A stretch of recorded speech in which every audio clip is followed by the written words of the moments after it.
네, 북한의 ICBM 발사로 우리 당국은 물론이고 주변 국가들도 일제히 심각한 우려 표명 속에 촉각을 곤두세우고 있습니다.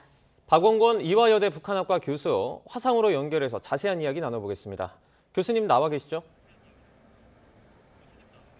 네, 안녕하세요. 예, 자, 우려가 현실이 됐습니다. 북한이 오늘 발사한 미사일이 ICBM으로 밝혀졌거든요. 이것의 의미는 어떻게 평가하십니까? 합참이 공식적으로 발표를 했는데 일단은 그 고도를 보면은 6,200km까지 올라갔습니다. 예. 그렇다면은 이것은 그 북한이 마지막으로 대륙간 탄도미사일 ICBM을 발사를 했던 그 2017년 11월 29일 화성 15형 그 당시에는 고도가 5,000km를 좀 못 미쳤었거든요. 그렇다면 지금 오늘 쏜 이 미사일은 그거보다 훨씬 더 개량된 형태일 가능성이 크다라고 생각이 됩니다. 특히 지난번 8차, 8번, 올해 들어서 북한이 총 11번의 12번이죠. 12번의 그 도발을 했는데 8번째에 쐈던 그 미사일을 보면은 예. 그때 한미 정보 당국이 화성 17형이다라고 얘기를 했었거든요. 예. 물론 이제 정확한 것은 아마 북한이 내일 발표할 가능성이 있긴 합니다만은 ICBM 화성 17형 새 형태의 그런 미사일 가능성이 높다라고 생각을 합니다. 네. 예. 이제 북한은 앞서 지난 16일이죠. 평양 일대에서 신형 ICBM 화성 17형 발사를 시도했는데요. 발사는 실패했습니다. 그러면 오늘 발사는 성공으로 봐야 합니까? 현재까지 나온 그 정보 또 한국에서도 나왔고 일본에서도 방금 보도를 했습니다만 종합해 볼 때는 성공으로 보는 게 맞지 않을까 싶습니다. 예. 사실은 북한이 8번째 아까 말씀드린 것처럼 8번째, 9번째 두 번을 쐈고 10번째 쏜 게 실패를 했었죠. 같은 종류의 미사일이라고 일단 판단이 되긴 하는데 그 정도의 고도를 올렸다라고 얘기를 하면은 성공했다 보는 것이 맞을 것이고요. 예. 중요한 것은 이건 분명히 우리 정부 당국에서도 얘기를 했습니다만 ICBM입니다.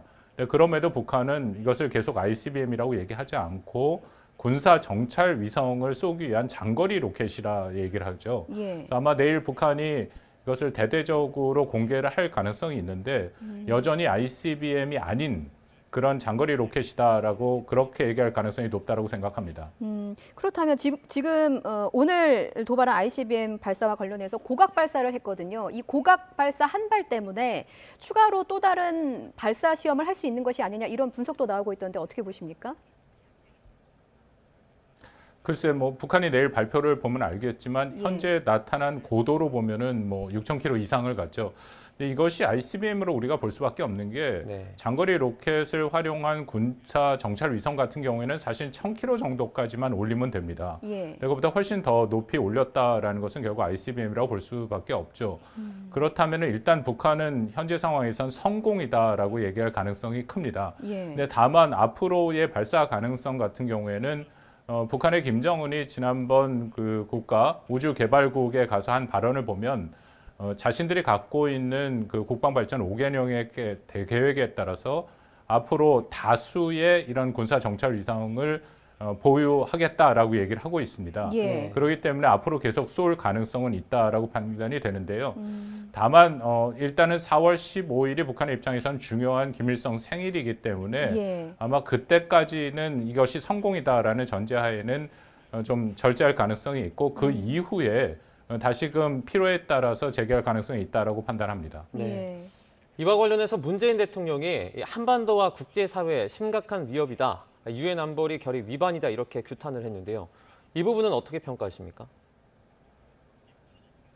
정확한 판단이라고 생각을 합니다. 왜냐하면 이미 8번째 쐈을 때 한미 정보 당국이 이것이 화성 17형이다라고 판단을 했었죠. 그렇다면은 북한이 2018년 4월 달에 공식적으로 얘기한 모라토리움이 있습니다. 그것은 대륙간 탄도미사일 ICBM과 핵실험에 대한 실험을 하지 않겠다라고 얘기를 한 것이거든요. 그것은 시험을 하지 않겠다라고 얘기를 했기 때문에 그것이 성공을 했던 실패를 했던 상관없이 발사를 했다라는 것 자체가 그들이 말하는 모라토리움을 파기했고 또 미국이 말하는 레드라인을 침해한 것은 분명합니다. 그것을 우리 정부가 또 대통령이 직접 NSC를 주관을 하면서 명백하게 규정을 했다라는 것은 뭐 정확한 판단이었다라고 생각을 합니다. 예. 북한이 발사 시점도 조율했을 것 같은데 다음 달에 한미 연합훈련 진행이 논의되고 있지 않습니까? 이것과 관련해서 정세적인 판단도 작용했을까? 이 부분도 궁금한데요. 그렇습니다. 뭐 종합적인 판단이 있었을 거라고 생각을 하고요. 예. 근데 아마 가장 큰 것은 역시 4월 15일 올해를 북한이 혁명적 대경사의 해로 그렇게 규정을 했습니다. 그러니까 4월 15일은 김일성 110주년 생일이 되는 것이고 지난 2월 16일은 김정일의 그 생일이었습니다. 근데 예. 2월 16일은 좀 조용히 넘어간 부분이 있었죠. 그렇기 때문에 4월 15일을 크게 기념할 가능성이 있는데 이것이 성공이다라고 이제 북한은 얘기를 하면서 또 하나의 큰 경사이자 또 어떻게 보면 김정은의 업적으로서 그렇게 이제 선전할 가능성이 있다라고 판단이 됩니다. 다만 앞으로 4월 달이 여러 가지 우려가 되는데요. 말씀하신 한미 연합훈련이 지금 예정이 돼 있고 예. 더군다나 북한이 이런 식으로 모라토리움을 파기를 하고 그리고 레드라인을 넘은 상태에서 아마도 연합훈련도 이전과는 다른 형태의 보다 그 강경한 그런 연합훈련이 될 가능성이 있습니다. 그러면 거기에 대해서 북한도 거기 반응에 따라서 또 강경 조치로 나올 가능성이 있거든요. 예. 그래서 4월 달 또 5월 달에 새 정부가 한국에서 출범하는데 이 시기 동안을 한반도의 긴장 고조를 잘 관리할 필요가 있다라고 생각을 합니다. 네.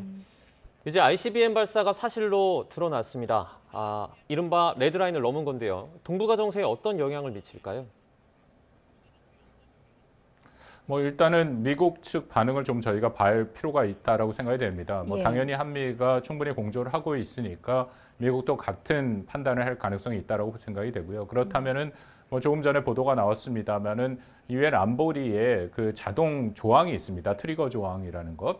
그래서 미국이 가지고 갈 가능성이 있죠. 그렇지만 거기에 또 중국과 러시아가 더더군다나 북한은 이것이 ICBM이 아니고 장거리 로켓이다라고 계속 강변을 하고 있기 때문에 새로운 결의안이 통과되기는 굉장히 어렵습니다. 그러면 전반적으로 이것에 대해서 대응을 필요하는데 그러니까 한국과 미국이 지금 대응을 하고 있는 것은 사실상 군사적인 대응, 그 일종의 거기에 상응하는 무력 시위죠. 이미 우리 정부가 그 지혜공 미사일 발사를 했습니다만 그것을 포함해서 앞으로 연합훈련에 관해서도 좀 더 강도 높은 훈련할 가능성이 있습니다. 예. 중요한 것은 이런 군사적인 대응을 통해서 북한한테 경고를 하는 것도 중요하지만 또 더불어서 북한에 더 이상의 그런 도발을 하지 못하도록 하는 그 외교적인 노력도 동시에 이루어져야 된다라고 판단을 합니다만 예. 지금 여러 가지 국제 상황상 그것이 쉽진 않다라고 판단합니다. 그렇다면 실질적으로 미국이 취할 수 있는 조치는 어떤 게 있을까요?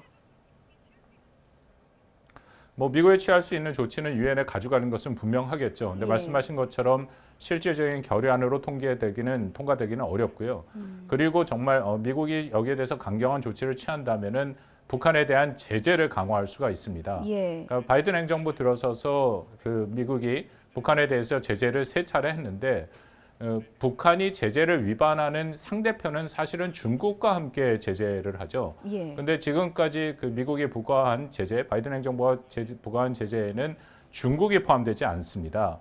그래서 사실 북한을 본격적으로 제재하기 위해서는 중국을 같이 제재할 필요가 있죠. 근데 그거는 또 미국 입장에서는 그렇게 쉬운 결정이 아닌 게 지금 예. 우크라이나 사태도 있기 때문에 그 러시아를 제재하면서 또 어떻게 보면 중국의 협력이 필요한 그런 또 다른 쪽의 문제가 있거든요. 그래서 아마 그런 것들을 종합적으로 판단해서 해야 되는데 전체적으로 말씀드릴 때 한미가 갖고 있는 이런 선택지, 그 북한을 견제하고 억제할 수 있는 그런 그 카드들, 선택지가 그렇게 많지는 않습니다. 예. 저는 북한이 오히려 그런 것을 잘 알기 때문에 그 틈을 지금 파고들고 있다라고 판단이 되고 생각합니다. 네. 예. 이제 이런 계속적인 도발이 7차 핵실험으로 이어지진 않을까 우려도 되거든요. 어떻게 보십니까? 뭐 북한의 반응을 좀 봐야긴 하겠지만요. 지금까지 북한이 내세운 얘기들을 보면은 모라토리움을 파기하겠다라고 공개적으로 얘기하고 있지는 않습니다. 예. 그러니까 이번에도 뭐 당연히 이건 ICBM이 분명함에도 계속해서 장거리 로켓이고 아마 내일 발표에서도 그렇게 얘기가 나올 가능성이 높습니다. 근데 핵실험 같은 경우에는 만약에 북한이 그것을 한다라면 그것은 명백한 모라토리움 파기가 되거든요. 예. 그래서 그것은 현재로서는 북한이 할 가능성은 크지 않다라고 판단이 됩니다. 북한은 이것을 통해서 자신들은 모라토리움을 파기한 적이 없다라는 이제 그런 명분을 계속 가지면서 실질적으로 ICBM에 대한 개발을 하려고 한다. 이제 그런 의도라고 판단이 되거든요. 예. 그렇기 때문에 한미가 모라토리움 파기라고 규정한 것에 대해서 역으로 한미가 적대적인 정책을 통해서 자신들을 그렇게 계속해서 비난하고 공세를 가한다라면서 오히려 이걸 통해 자신들의 모라토리움 파기의 명분으로 활용할 가능성도 있다. 그렇게 생각합니다. 그렇군요. 앞서 NSC에서 문재인 대통령도 좀 강하게 규탄하는 발언이 나왔습니다만 남북 관계에서 강대강 그 대결 구도는 불가피할 것이다 이런 분석이 있더라고요. 교수님은 어떻게 전망하십니까? 글쎄 뭐 현재로서는 그 가능성이 매우 높죠. 더군다나 NSC에서 문 대통령이 직접 그 모라토리움 파기다라고 얘기를 했기 때문에 그렇게 되면 이거는 아까 말씀드린 것처럼 북한이 2018년 4월 달에 공개적으로 천명한 것이 사실상 무효가 되는 상태고요. 예. 그렇다면 2017년에 한반도에서 경험했던 그런 극도의 긴장으로 조성이 될 가능성도 지금 배제할 수는 없다라고 생각이 됩니다. 그러니까 거듭 말씀드립니다만 더군다나 지금은 이 전환기고 5월 달에 새로운 한국 정부가 출범하는 이런 상황이고 또 세계 정세는 우크라이나의 그 러시아의 침공으로 인해서 또 여러 가지로 어려운 상황이기 때문에 이것을 그 전체적으로 잘 관리하는 것이 지금 매우 중요한 그런 상황이다라고 판단이 됩니다. 예. 네. 이제 정권 교체인데요. 윤석열 당선인도 북한의 도발에 단호히 대응하겠다고 밝혀왔습니다. 이 남북 관계 전망 어떻게 보십니까? 글쎄, 뭐 새로운 정부가 한국에서 등장할 때마다 북한이 계속 보였던 행태가 있죠. 그것은 뭐 진보 정부든 보수 정부든 상관없이 일종의 도발을 통해서 향후 남북 관계에 확실한 우위를 가져가겠다라는 그런 모습들은 분명히 있습니다. 예. 그런 모습들이 다시 한번 반복되고 있다라고 생각이 되는데요.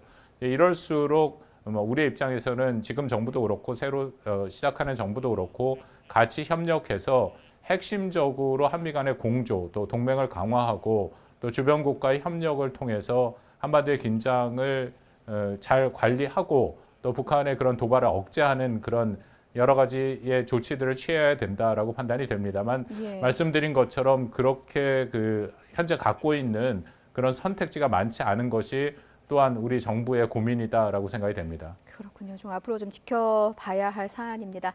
여기까지 듣겠습니다. 지금까지 박원곤 이화여대 북한학과 교수님이었습니다. 오늘 말씀 감사합니다.